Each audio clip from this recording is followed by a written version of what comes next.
Bienvenue sur la chaîne Info Capitale. Ici, nous vous présentons l'actualité africaine et mondiale en continu. Très chers internautes, merci de vous abonner et d'activer la cloche de notification pour ne pas manquer de nouvelles vidéos. Ces derniers mois, les relations très conflictuelles entre la junte malienne au pouvoir et l'Occident ont fait la une des médias du monde entier. C'est d'autant plus étrange que depuis 2013, date à laquelle la France a déployé ses troupes au Mali, ce pays n'avait jamais suscité autant d'intérêt de la part des médias occidentaux. En effet, ces derniers mois, la signature d'un contrat entre la junte militaire arrivée au pouvoir par un coup d'État et la société russe Wagner a provoqué un séisme politique d'une rare violence en Occident où des États ont ouvertement menacé de quitter le Mali si ce pays venait à accueillir sur son sol des mercenaires. Depuis, il s'est ensuivi une véritable guerre diplomatique par médias interposés entre Bamako et Paris. La junte militaire malienne accuse la France d'avoir échoué dans sa guerre contre le terrorisme au Sahel et la France défend bec et ongle l'idée selon laquelle sans son intervention, l'État malien, dans son intégralité, serait aujourd'hui totalement sous le contrôle des islamistes. Le débat est ouvert et chacun y va avec ses arguments. En tout cas, une chose est certaine, dans cette guerre qui oppose clairement la Russie à l'Occident, subsistent beaucoup d'interrogations auxquelles nous, observateurs externes, n'auront probablement jamais de réponse. Néanmoins, il y a un détail très intéressant qui ne devrait pas nous échapper, ce conflit, mondial, au relent de guerre froide semble avoir été totalement motivé par les ressources naturelles du Mali qui aujourd'hui suscitent la convoitise de toute puissance étrangère, l'Occident, l'Asie, la Chine.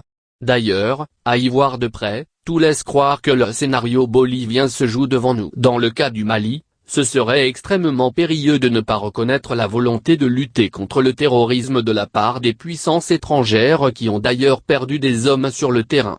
Cependant, ce serait une immense erreur de croire que les mêmes intérêts géostratégiques qui ont motivé le coup d'État bolivien n'existent pas dans cette crise qui se déroule au cœur du Sahel. Oui, le modus operandi reste le même.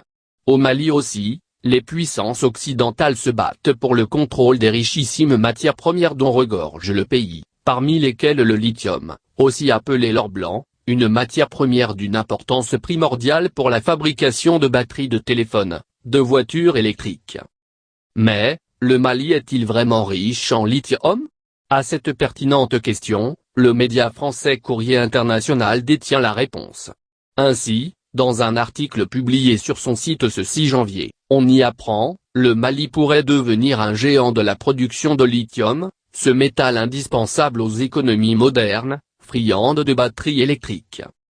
Et le média français de fournir davantage de détails, selon une étude de faisabilité rendue publique en décembre 2021, la mine de lithium, celle de Goulaminac, située à environ 150 km de Bamako, devrait produire à terme une moyenne annuelle de 726 000 tonnes de concentré de spodumène, un silicate d'aluminium et de lithium.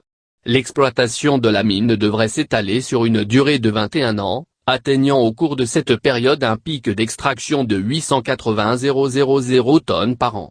La mine doit entrer en production en 2023, au plus tard début 2024.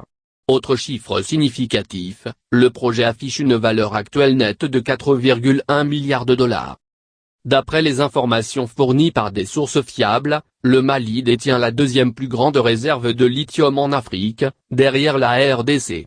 D'autres sources affirment qu'il est déjà le premier producteur sur le continent africain devant la République démocratique du Congo. Une grosse aubaine donc pour le pays déchiré par 10 années de guerre. Car, d'après Financial Afrique, sur 5 ans, le Mali devrait toucher 6,67 milliards de dollars. C'est énorme. Si, jusqu'ici, le traitement de la crise malienne par les médias internationaux donne le sentiment que tout tourne autour de la guerre contre le terrorisme, la réalité sur le terrain nous dit tout le contraire. Les enjeux sont énormes. Et ni l'Occident, ni la Chine, ni la Russie ne veut perdre la mainmise d'un sous-sol aussi fertile. Pour le moment, Pékin semble avoir pris une longueur d'avance sur ses rivaux. Car, à en croire l'agence Ecofin, un consortium australo-chinois sera aux commandes de la première mine de lithium au Mali. Et cela risque de ne pas plaire à certains.